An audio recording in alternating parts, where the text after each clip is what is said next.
Good evening, everyone. My name is John Taves, and I'm the event coordinator here at McNally Robinson Booksellers. Before we begin, I would like to acknowledge that McNally Robinson is located here in Treaty 1 territory. That's the traditional territory of the Anishinaabe, Cree, Oji-Cree, Dakota, and Dene peoples, the homeland of the Métis Nation. In addition, McNally Robinson Booksellers itself rests on the land once occupied by the Métis community of Roostertown. We're delighted that you could all join us here tonight in person for the launch of Matthew Tétreault's debut novel, Hold Your Tongue. Yes, Clark.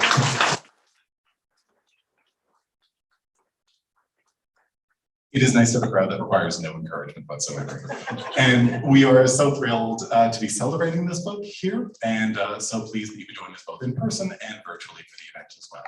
I will begin with a small note of apology, which is just hosting events in what is essentially a giant glass box means that we all do have to confront the sun at one point. So please rest assured that it will move along very quickly to torment your neighbor in just a moment. And we thank you for your forbearance while it's on your face.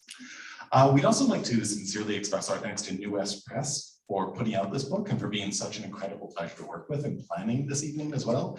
We have a real treat for you, and I won't take up too much of your time at the beginning. The only thing I'll mention, housekeeping-wise, is that there'll be a reading from Matthew up here, and then a conversation on these stools to my left, hosted by Chantal Fiola. Immediately following that, there'll be an opportunity for you folks to ask questions, if any occur to you. If you're located here, please just put up your hand and I'll run over to you with this microphone, which is not a comment on your ability to project, but just ensures that everybody watching at home can hear your question. If you happen to be one of those folks watching at home, please just write your question in the chat and we'll put them to Matthew as time permits. But I won't take up too much of your time other than to mention the fact that following the event, when we move along to the book signing, we'll ask you all to remain in place for just one moment while we ensure that Matthew safely makes it over to the signing table, which is just beside our cash desk. And once he's installed there, I'll let you all know when it is time to come and get your book signed. Now, your host for this evening is Chantal Fiola, a Michif Red River Métis with family from St. Laurent, Manitoba, and a registered citizen of the Manitoba Métis Federation. She is the award-winning author of 2 books, including Returning to Ceremony, Spirituality in Manitoba Métis Communities. Currently, with funding from the Social Sciences and Humanities Research Council of Canada, she is project director on a research study titled Expressions of Métis Spirituality and Religion Across the Homeland. Dr. Fiola is the Distinguished Indigenous Scholars Chair, 21 to 24, and as of July 2023, Interim Associate Vice President, Indigenous at the University of Winnipeg, where she is also an associate professor in the Department of Urban and Inner City Studies.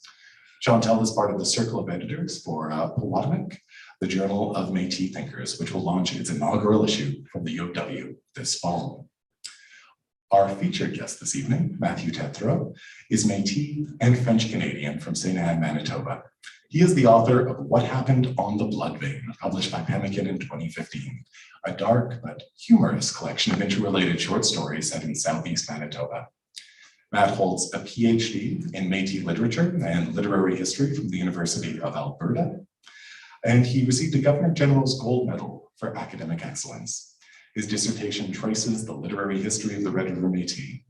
He recently moonlighted as the farm boss on his in-laws ranch in St. Ambrose, where he, his wife, daughter, and his old cat, Major Tom, landed upon their return to Manitoba. He lives in Winnipeg. He's here with us tonight. Please join me in welcoming Matthew Tétreault.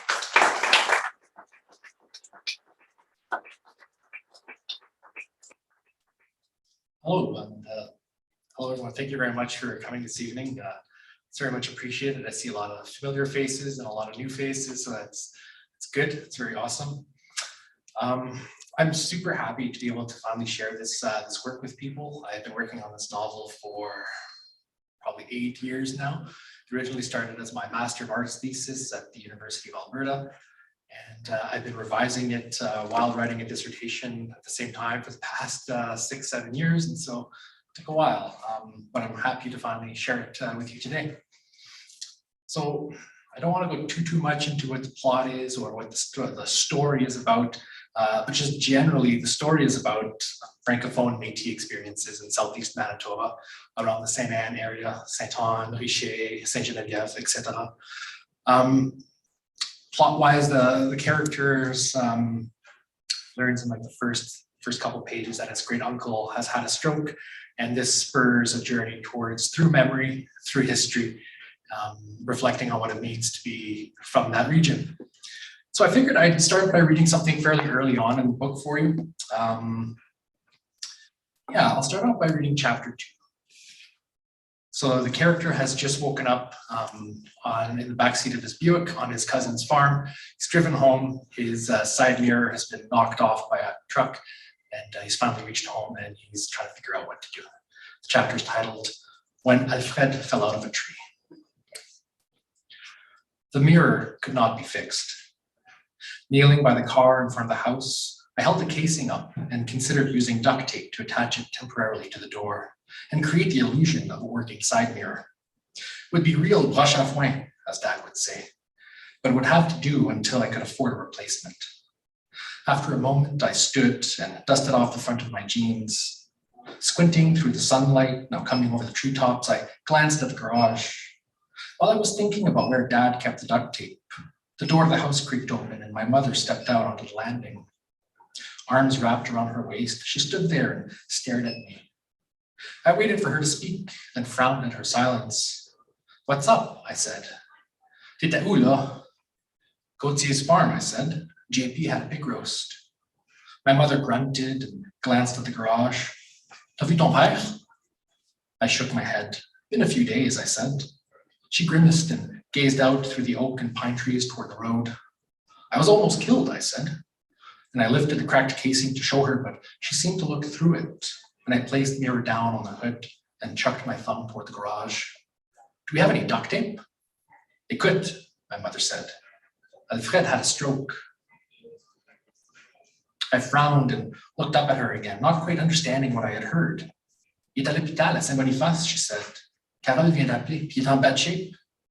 I slumped back on the car hood next to the mirror. He's alive? Pursing her lips, my mother nodded. Mais il est en bad shape, là, comme j'ai dit. We'll have to go see him. Ton père n'est pas ici, and I can't get a hold of him. Frowning, I glanced at the garage and the wood shop beyond, where he spent most of his time. Where is he? Il est parti ce matin avec sa chainsaw. Je sais pas où il allait. I looked at the woods. Could be anywhere, I said. She nodded and pulled out a pack of cigarettes from her jeans. I could tell she had been on the phone all morning by the way she drew out the smoke, the way her fingers trembled like a stretch of fishing line. You could, she said. You have to find him. Taking the Dawson Trail westward, with the side mirror on the seat next to me, I drove carefully toward town. I didn't want to get pulled over and have to explain what had happened, where I was going. Perched atop the tree line, the sun dripped light onto the road, and I squinted through the hard sheen in the windshield. I lifted my fingers off the wheel, flashing a curt wave whenever someone in a dust-coated pickup truck or a minivan flew by. I thought about Alfred and how he had laughed the time I asked him if he knew that the Dawson Trail once stretched from Thunder Bay to Winnipeg. It had been a tortuous path that snaked over rock, through dense pine, and across lakes and rivers before it wound in the ragged and sandy bushland where the shield tapered to nothing, then through swamp and onto the open prairie. Before the railroad was built, Alfred said, this was how Wolseley had trekked west part ways to seize the valley. Nowadays, there was little of it left. A couple paved miles near the city and long stretches of gravel. The old trail had fallen into disuse even before they blasted open the shield and laid a strip of concrete from Rat Portage to Winnipeg. This was often how it went. I heard something somewhere about the town, about the old days, and out of curiosity, I would ask Alfred. He'd laugh and set me straight and tell me some story that would upset everything I thought I knew about the world. Alfred was Dad's uncle, but he was more like a grandfather to me, the only grandfather I'd known.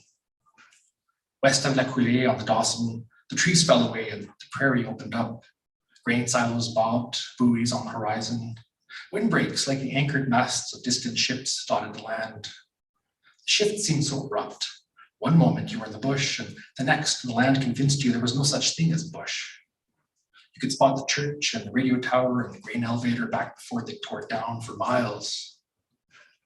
The town lay about a mile from the tree line, sur les bords de la rivière Seine. Later, Lachine told me once, Commandant Métis had first built the town in the bush and not on the bald and windy edge of the tree line. They had come to Hugh Wood for the first cathedral in Saint Boniface and then stayed to hunt and farm the land. But their presence had frightened away the game. In revenge, some Ojibwe set fire to the forest.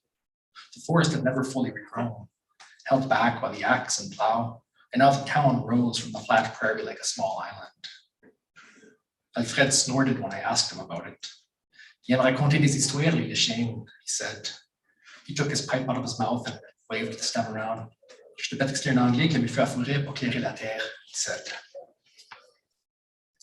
Every fall, as far back as I could remember, I would help Alfred clean his yard. At first, I hadn't been much help.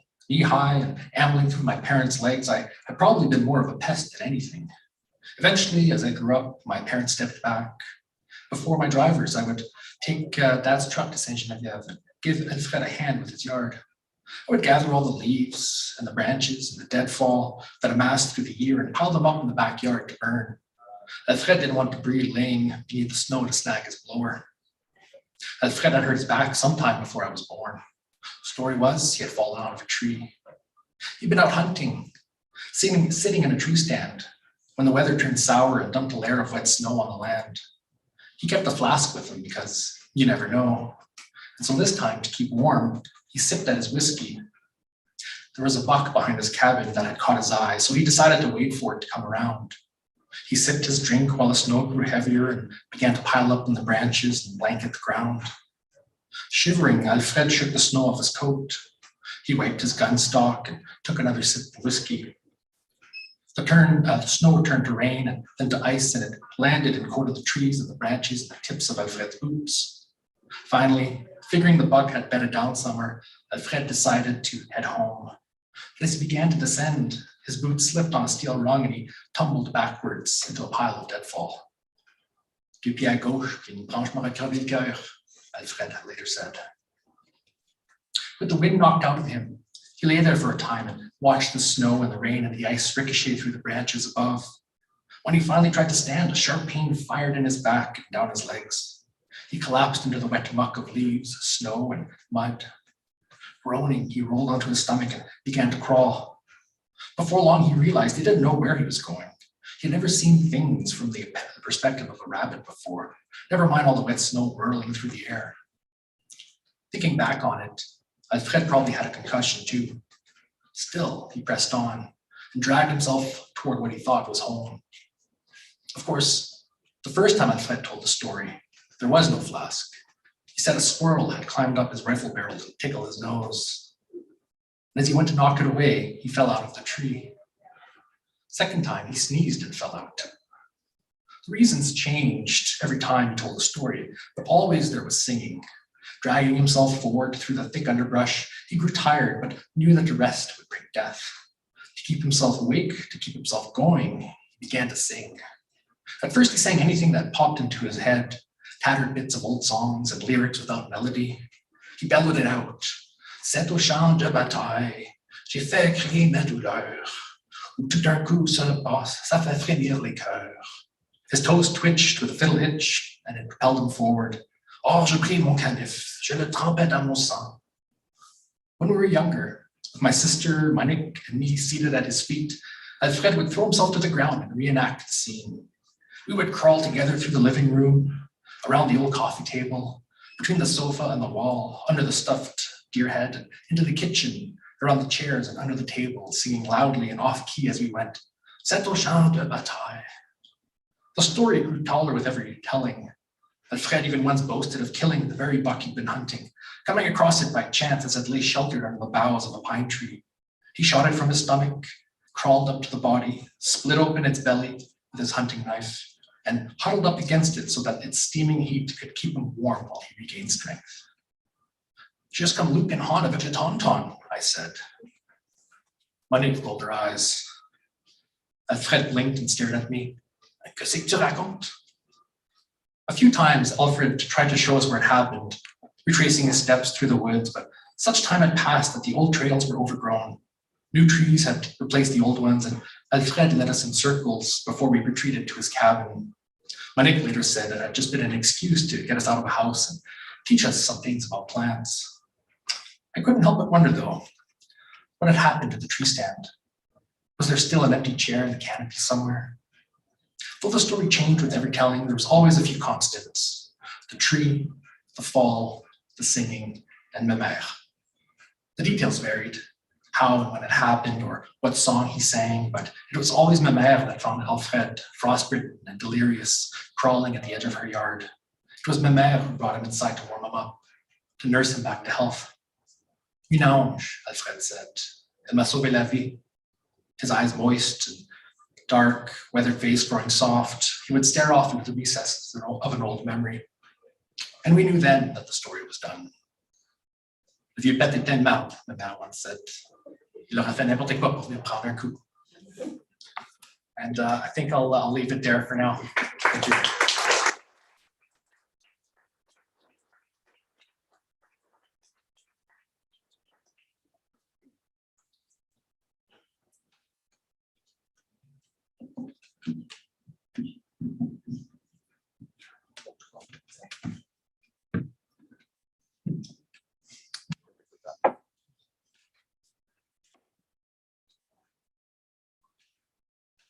Was wonderful already. I don't know how many people have read the book already. It's so fabulous.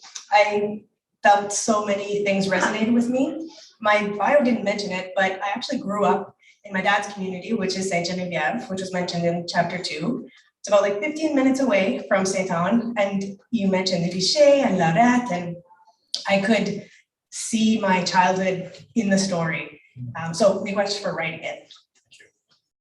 So on the note of it being set in Saint-Anne, other things you mentioned in this chapter as well are that the Dawson Trail goes through that community. It was Michif built.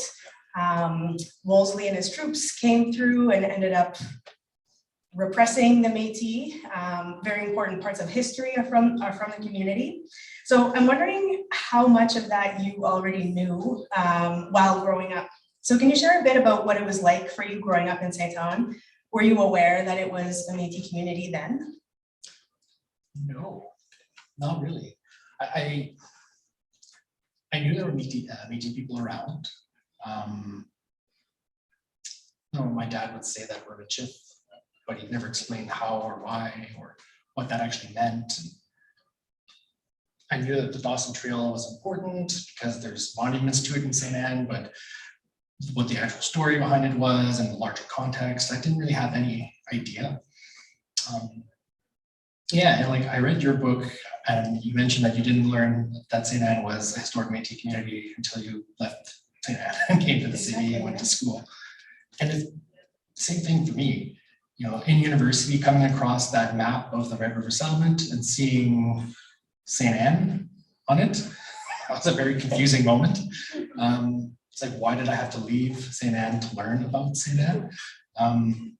So no, I didn't really know. I knew that there were Métis people there, but I didn't know the depth of the history behind it at all. And so that's something that spurred me to, doing that research, spurred me to write the story, writing the story, spurred me to do the research kind of thing. And from there, I learned a lot more. But yeah, growing up, I didn't really know a whole lot. It's so interesting and curious. I wonder why, have you lived there? St. Geneviève is too small to have a school, so I was on the bus for an hour every day there and another hour back.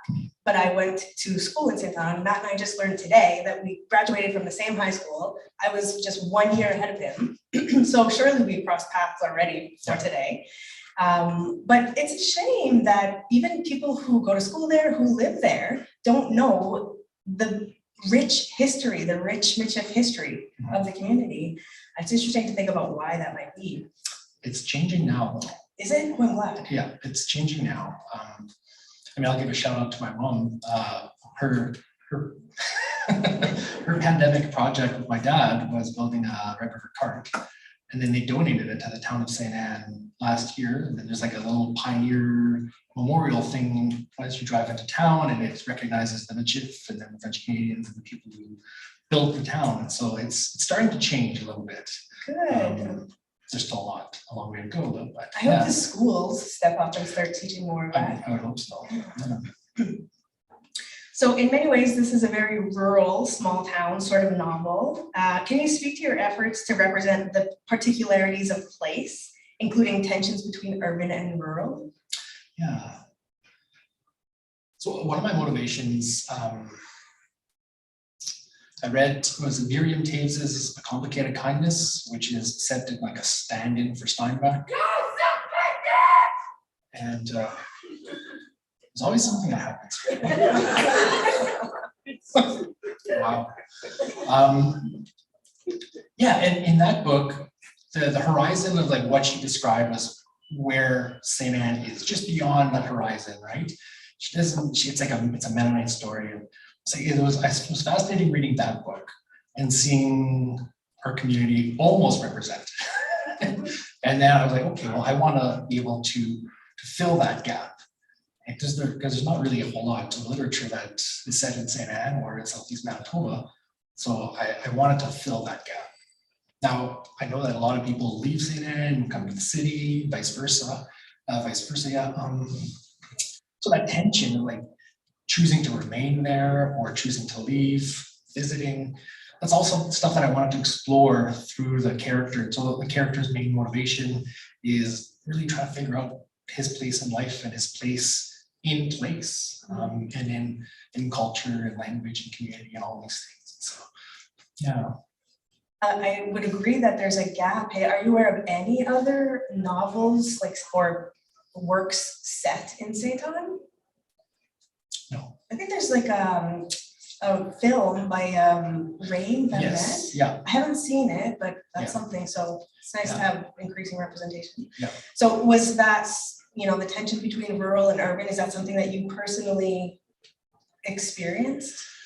That pull, and then that, I guess back in like the late 90s, early 2000s, the economic tensions, like, is there an economic future in St. Anne? So, you have to move to the city, you have to go to school, are you ever gonna come back? So these are all things that I try to weave into the book. I've kind of experienced that myself. Like I left and I don't think I came back for one summer. And after that, I left and I never came back. I still visit, but Yes. like I don't live there anymore. So as chapter 2 also demonstrates, the novel makes note of several key events in Manitoba history, including like the Red River Resistance, a period of time where only English was allowed in Manitoba schools. I won't say too many more things, but floods and things like that. So how were you already familiar with these events in Manitoba history? What kind of research did you do in order to incorporate Manitoba history? Yeah, so there parts of it I was familiar with. I mean, I think almost everyone here lived through like the flood of '97, so that's always it's a big touchstone moment. So that it wasn't too hard to kind of remember that event, and then you just do a little bit of contextual research around it. More historical stuff like 19th century, then I would have to do. I did a lot more research. I mean, you go to school, they tell you about 1870, but they don't give you a whole lot of context around it, and they don't describe what people were wearing or how people were acting. So there's all kinds of different things that you could research depending on how well you want to describe something, how in depth you want to go. So part of my research that I did was, I mean, honestly, I was doing my research for my PhD dissertation, reading Métis literature, Métis literary history, immersing myself in Métis studies, and everything that I did for that helped inform this book.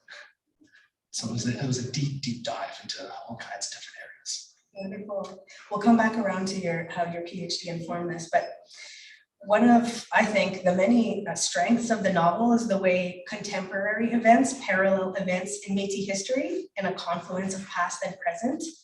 Again, in chapter 2, you mentioned some of the tensions between the Métis and Ojibwe people, also with Mennonites and les Anglais. It continues with things like Métis having to scatter from our lands, being dispossessed, but also kind of trying to piece our story back from like a forced forgetting, as well as, learning in the 90s about being Métis, being white passing, getting Métis citizenship. So I'm wondering about if some of these parallel your own life. So how do these themes relate to yours and your family's experiences with Métis identity and culture? And can you share a bit about what it meant to be Métis in your family while you were growing up? What did that look like? It's very vague. Yeah, there was, I don't know who had the first inclination to look into it more deeply. So it was hidden. I hate that term now, particularly with the whole discourse around it, but it was not really talked about very much. Correct me if I'm wrong. But otherwise, yeah, I think in the 90s, I had a cousin who started looking into it more and, just uncovering the connections, doing the genealogy, finding the script documents, seeing, who we're descended from, where we were from originally. So just growing up and like when I was first still in school in St. Anne, our understanding of Métis was a way more race-based. It was like Métis means you're half and half, you're mixed, etc. Right? But that's not what it means. But I had to unlearn that to learn what it means to be part of a people with a specific history and culture and political expression and all that. So it's unlearning these imposed definitions and then relearning what it actually means to be part of a people. I don't know how much everyone has individually gone along that process. I think I've been privileged by being able to do a PhD and really doing a deep dive and learning about it. And so I hope what I've learned that goes into the book, that's partially informed by my own experiences, partially informed by the research that I've done. I hope that it helps others to maybe work through some of these questions. Absolutely. Are you becoming like a family historian? I might have to. So you mentioned script for land. I don't know if folks are familiar with that.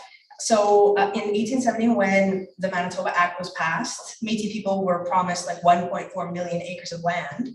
Unfortunately, for a number of reasons, including fraud and delays, only like 15 to 20% of us actually retain that land. Excuse me.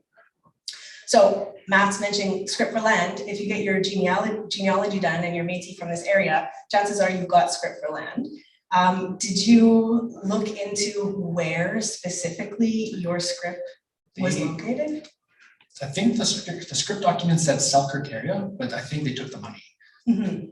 Yeah. Which is like probably the most common thing that happened. Yeah. Lots of folks, there's like so the Dawson Trail and the Wolseley's soldiers were coming and put a lot of pressure on us. And so most of us ended up selling our land for like a pittance. And most Métis people today don't have any recollection. We've forgotten our own family history about what happened to the land. That's something that I want to look into further with the script in my family, like where specifically, including Saint-Laurent. So back to the issue of tensions between different communities in the novel. So the reader gets a sense of intercommunity tensions, including Métis and francophone tensions. Yeah. What can you tell us about this and your portrayal of it? Yeah, so one of the things that I guess I uncovered in my research was this growing ostracism between francophones and French Métis people.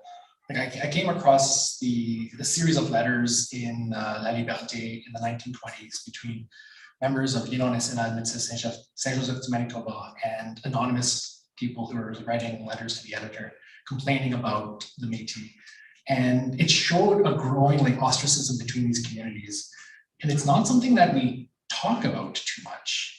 And I think it informs partly the language loss as well, from Français, and then also Métis Français, I think, is, if you're not welcome in like a francophone or francophone-ish kind of space, why would you maintain that language? Why would you continue to be there? And so, and I don't suggest that all Métis lost their French, but a lot of Métis people don't speak French anymore. So I think that's something that I wanted to show in the book a little bit, and at the same time show pride in French. So it's like this tension, this ironic tension, right? That's like a current throughout the book. It's like, what does it actually mean to keep your language? which language are you actually keeping? Are you keeping the language or are you keeping the stories alive? What does it mean to hold on to these things? So that's something that I play around with. So building on this and the use of like different registers of French, including standard French, French Canadian, like backwater, franglais, and Michif French, through the use of nicknames and colloquialisms. One of your character notes, and as you just noted, lots of Métis folks are losing French. Similarly with Michif. In fact, Michif is considered a critically endangered language, unfortunately. Same in my family. So I learned like the backwater French of Saint-Anne at Saint-Geneviève. My mother's Michif family speaks Michif from Saint-Laurent, French Michif. She went to the day school in Saint-Laurent, and the nuns taught her that Michif is essentially like bastardized French and like instilled in her the importance of learning proper French. So, and she transmitted some of those like values to us. So we see this through the generations, but your characters are like pushing back against this, and your portrayal of it, as you just mentioned, is like a conscious pushing back and like a regeneration of pride in Francais and Michif. So incorporating different registers of French and French Michif in your novel pushes back against this and inspires hope for language revitalization. Can you say a little bit more about your efforts surrounding that? Yeah, I mean, the way that I thought through how I would use the language is I would try to try to remember how people spoke, and then not exaggerate it, but push it as much as I can to really make it feel vibrant as much as possible. You know, as part of my studies, I mean, I looked into different varieties, versions of Michif.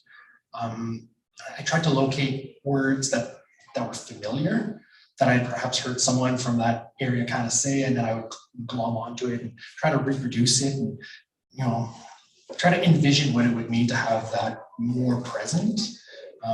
So it is a representation of what's there, but also enhanced and amplified a little bit. And so I think that's part of the pushing back.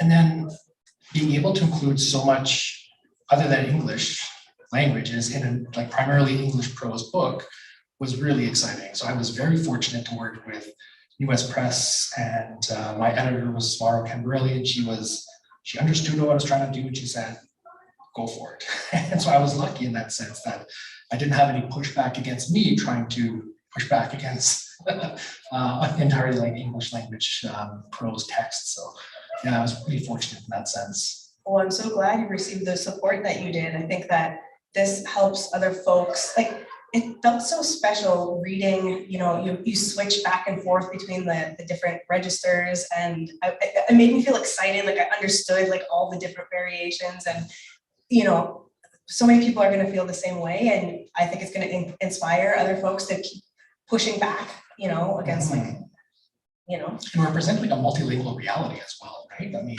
people, when they talk, they switch back and forth between many different languages. I always found it weird when there's a book just in one language. So it's nice to have different languages in a book. I completely agree. So I think another strength of the book is your portrayal of Michif storytelling.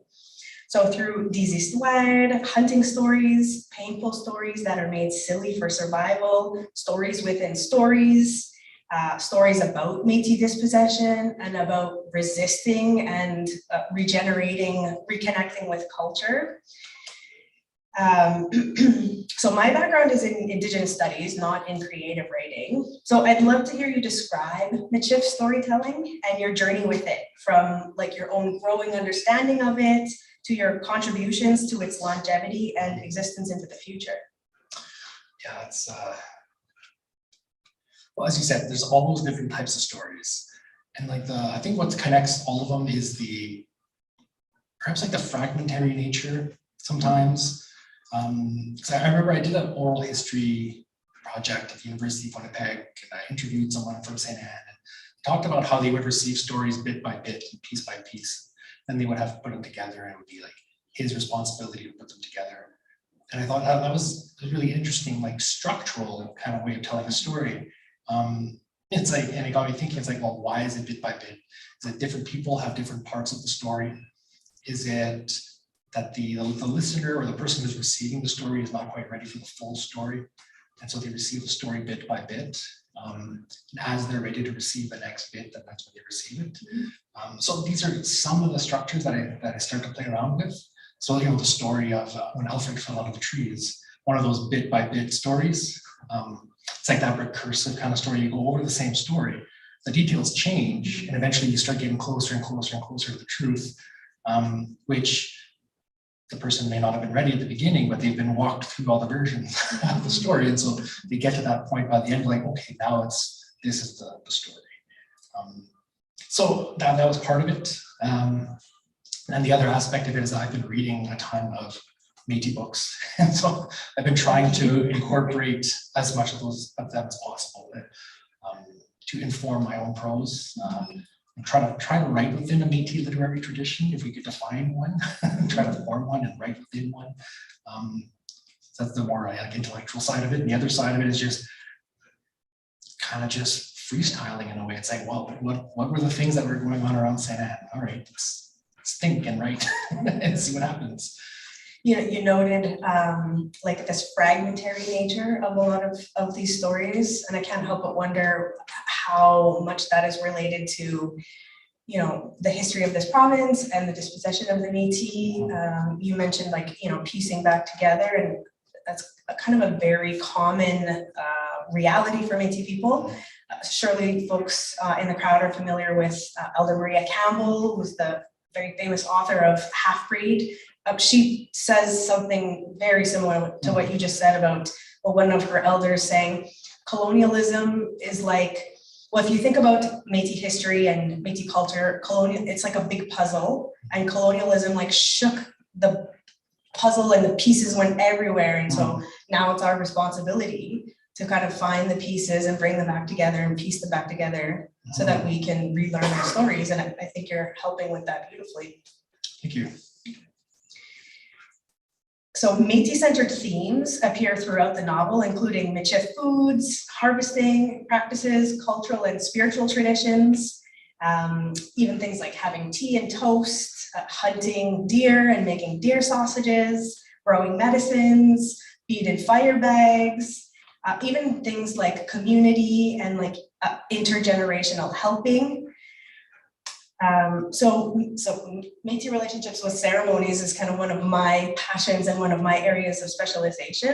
And I was really intrigued by the scene with the 2 cigarettes by Alfred's hospital bed, and the main character thinking about bringing another back because he noticed that one was missing. So I was wondering if you could comment on the meaning and the significance of that scene and that practice and how you feel it relates to Métis spirituality and religion. Yeah, I mean, that's a complicated question.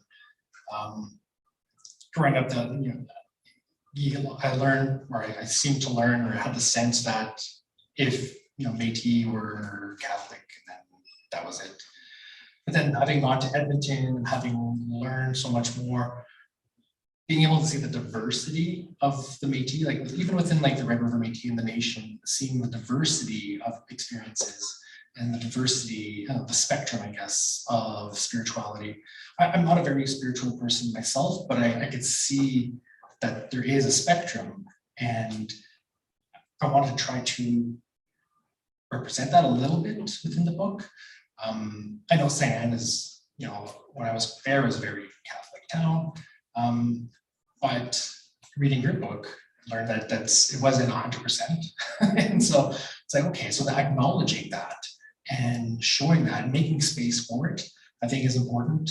And I think for the character himself, the protagonist, Richard, for him to recognize that, I think is an important gesture within the book that makes space for that.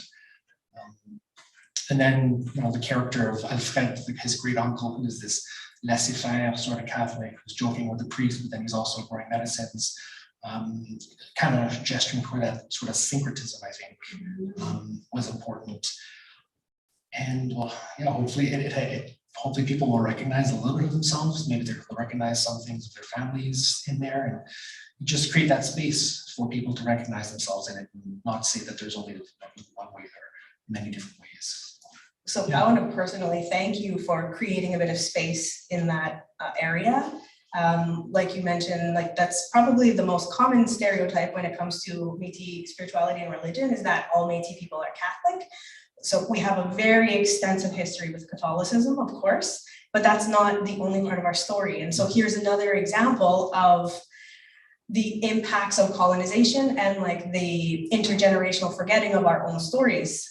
You mentioned some of my work, and I spent time in the archives looking through like the first priests that came to Manitoba in 1818. They were writing to their superiors in Montreal, and you can find instances in there where they're frustrated because they'll say, you know, these Métis people call themselves Catholic and they come to mass, you know, and they baptize their children, but whenever ceremony is available and happening, they'll go participate in that as well. So I like that you're talking about this theme of syncretism. I think that will resonate with a lot of folks, increasingly so for Métis contemporarily.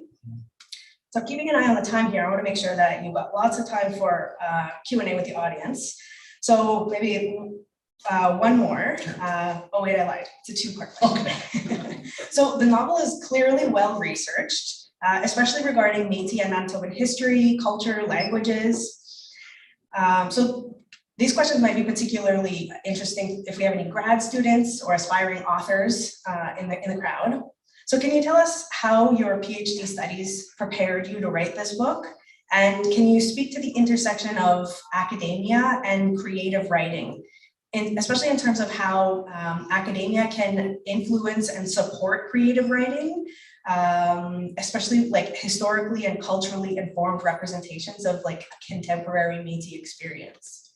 Yeah, so I mean, academia is great for making you read, giving you space to read, teaching you methodologies for researching. Maybe not so well for methodologies on interpretation, depending on your field. You know, you'd have to pick the right field, Indigenous studies, if you want really interpret the research in a good way and avoid old ways of thinking. And so, academia afforded me that space to be able to do the research. I was researching Métis literature, literary history, and then all that informs this book as well. And so that was part of it. And then the other aspect that I'm still trying to push, because I'm still in academia, is research creation as well. Being able to, based off of the research that you do, to produce something other than an academic paper, which honestly not that many people will read, especially in the wider public. So how do you reach a wider public with some really interesting things that you may have found?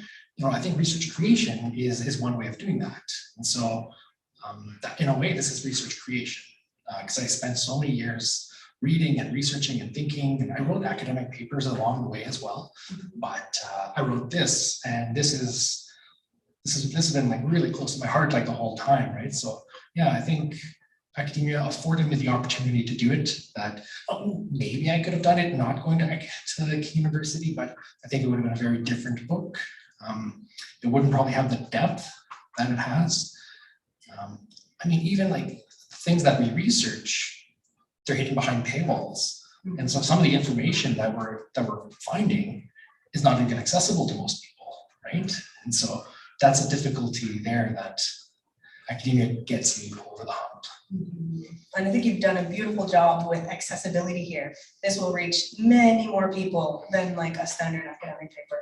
I want one little follow-up question. So I really like the protagonist's sister's character, Monique, because she pushes back against standard old tropes and biases and male-centered Métis narratives. So in your studies where you've had to read all this Métis lit and contemporary Métis lit, are you finding that those old tropes and biases are being reproduced, or are more and more people kind of pushing back and making space for a broader understanding of what it is to be Métis?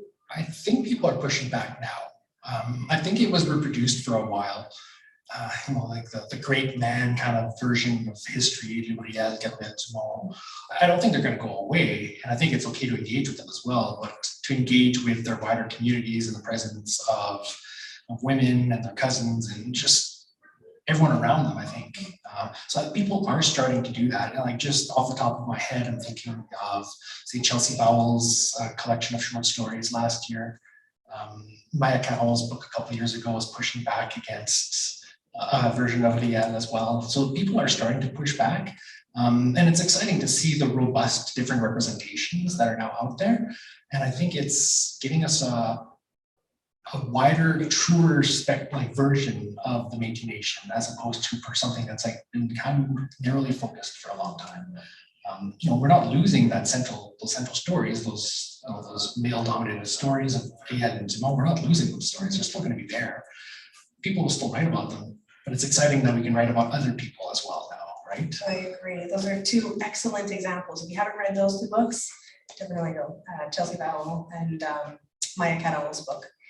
Okay, so let's open it up and hear from the folks in the audience. I'm sure folks are interested in asking some questions of Matt. Who wants to be brave and ask the first question? And just as a reminder, if you do have a question, just put your hand up and I'll run over to you with the microphone. Works best if held like this. And if you are watching online, just write your question in the chat.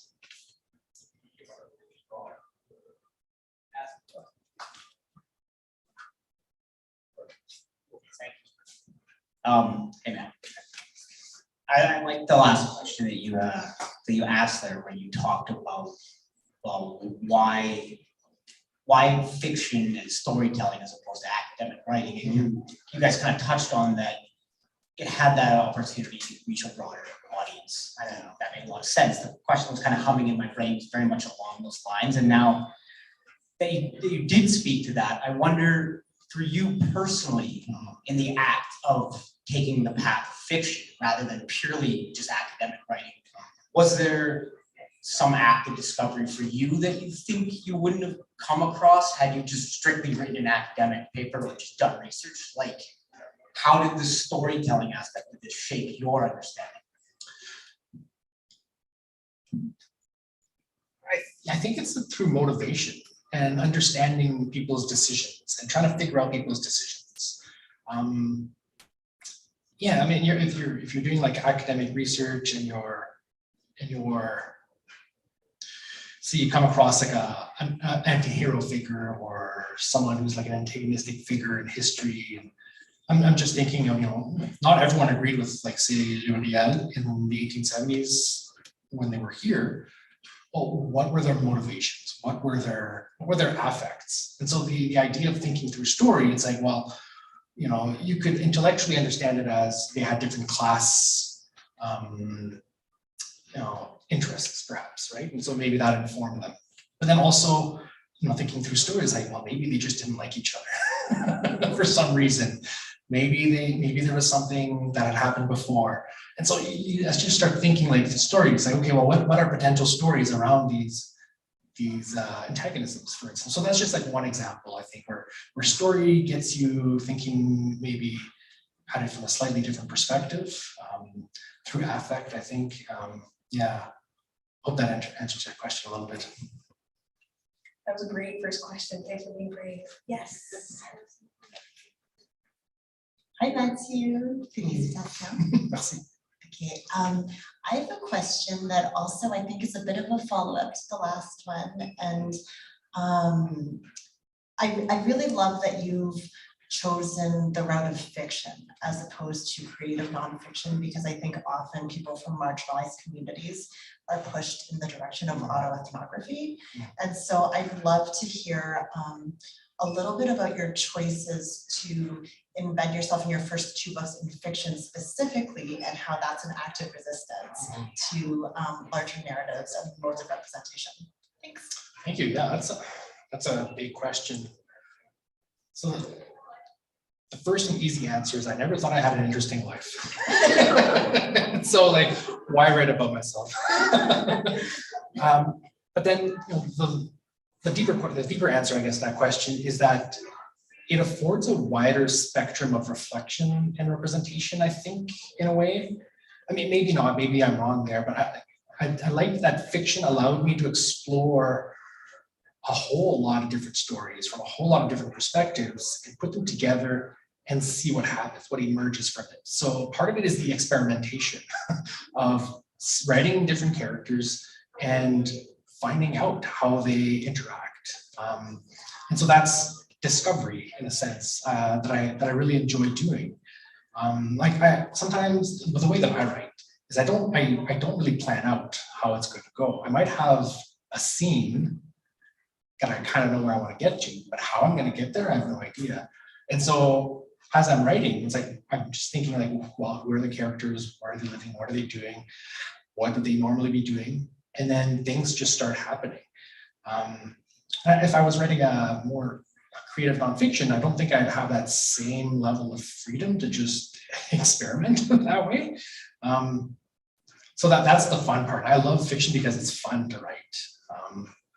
Yeah, and whenever even like writing these very minute moments of nonfiction, like my bio, it's like stresses me out.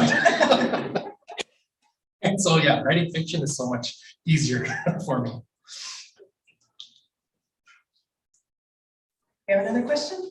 Yes. Thanks. Merci, Chantal. I grew up in Saint-Anne, and I'm just so excited about this book. So thank you so much. And I just want to ask, you talked about finding your place in a place. And I know so many young people in small towns like Saint-Anne want to get away, right? And lots of us leave. And at some point we start feeling like a duty or a calling to come back. And so many of us do come back to Winnipeg or even to Saint-Anne or Lanette or wherever else. And do you think, you felt that? Has it informed your writing in this book? Is that why you came back? Or, just maybe if you could talk about that sense of duty or a sense of maybe wanting to find or refine belonging. That's a good question. So it informs me personally in the sense that we left Manitoba so that I could go to the University of Alberta. It was only going to be for 2 years at first, and then I ended up doing a PhD, so we were there much longer than we'd anticipated.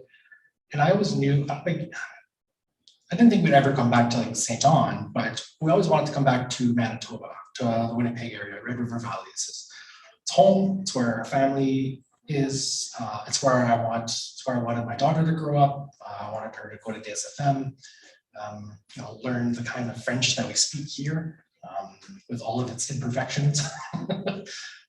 So that was the personal aspect of it. And I put a little bit of that into the book in the character, the main character, Richard, he's the protagonist. He's conflicted. Like he wants to leave, but he doesn't want to leave. He's afraid of leaving. He doesn't know where his place would be in the wider world. There's maybe a lack of curiosity because he's satisfied living in St. Anne at the beginning. But people are leaving around him and he's wondering, well, what's his place there when people around him also start leaving? And so he's conflicted with this tension. And then the idea of visiting, it's like leaving a place doesn't mean you can't come back to a place as well. So just playing around with all these aspects, so definitely informs the novel. And I'm thinking that people from the area will recognize these decisions, these thoughts that they've gone through themselves in the character. Yeah. Absolutely. The front here. Thank you. I'd like to break a lance for the academic side of math as well, though. I just had the pleasure of being an editor of a collection that he published a fine essay in. So, but my question is not about that. My question is about something about the Métis identity, which you're obviously interested in. And both of you in your comments were mentioning things that are complicating the understanding of that identity, going to the past. You mentioned, for instance, a re-understanding of types of spiritual practices that weren't always understood. I was wondering in your novel, as you were writing it, you were thinking about things, you're obviously writing from a much more contemporary perspective of things that were complicating that still further, and how you think things are going to develop as, as time moves forward, as history advances and changing understandings of a collective identity evolve. I was just wondering if you had any thoughts about that while writing the novel. That's such a complicated question, because you're talking about peoplehood and nationalism at that point, right? How do a group of people understand themselves as a group of people? How do they express themselves as a group of people in relationship with other groups of people around them?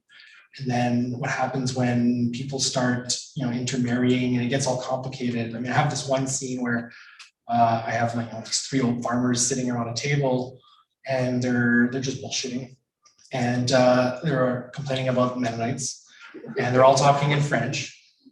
And then by the end of the scene, you think, oh boy, these guys really hate Mennonites. And then the character makes a comment, it's like, their kids all married Mennonites, right? So it's complicated. So how will things be shaped in the future? I mean, there's going to be some internal direction, but there's also always external forces. So I'm not a visionary. I don't know how it's going to go, but I do think that there's growing reconnection. There's growing recollection of stories. People are identifying as Métis again. And then coming to understand what that means, what that meant, what that means now. And then that gives people the opportunity to then envision what it will mean in the future. And I think that's what's the most important part, is that by coming together and doing this gathering, people will be able to together envision what the future will be. I don't want to prescribe it, but I think with all the stories coming back, then people can then be what they want to be. We can squeeze in one final question.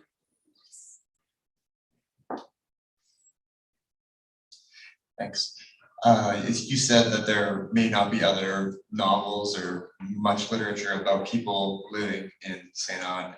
I'm just kind of curious, what example comes to mind of a slice of life that when you wrote it into the book, you just said to yourself, oh, I'm so glad that other people will get to learn about this, whether it's a turn of phrase or just some small behavior. Is there a slice of life that sticks out where you thought, I'm glad I'm getting to share this? That's such a hard question. Because the book is just many different layers of slices of life together. And so it's hard to just pick one out. One that I like is, I write about septic trucks a lot. And I don't know why. I mean, I think I know. My dad owned a septic truck, and I would help him clean septic tanks. I always thought it was such a hard job to do, and so I wanted to bring that to an urban audience in a way. Yeah, the reality of sewage.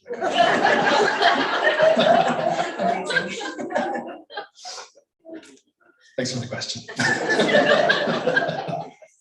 Fabulous questions from an engaged audience. Miigwech. So I think we'll turn over the final words to Matt. Is it me or is it John that's doing the final words? If you have some closing comments, Matthew, please feel free.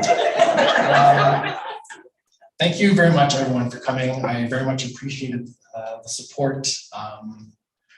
I can't wait to hear what you think of the book. I've been working on it for so long, and so few people have read it so far that I'm very curious to see what people think of it.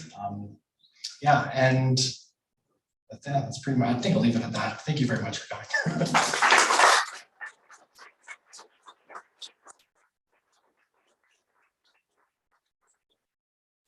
Thank you so much, Matthew and Chantal. We will now be moving along to the signing portion of the evening, so we'll ask you all to remain in your seats just for a second, and we're going to bring Matthew over to the signing table. That's just beside our cash desk. There are copies of the book at the table. There are also copies of the book behind our cash desk itself. Feel free to get a copy signed before you pay for it. Please pay for the book.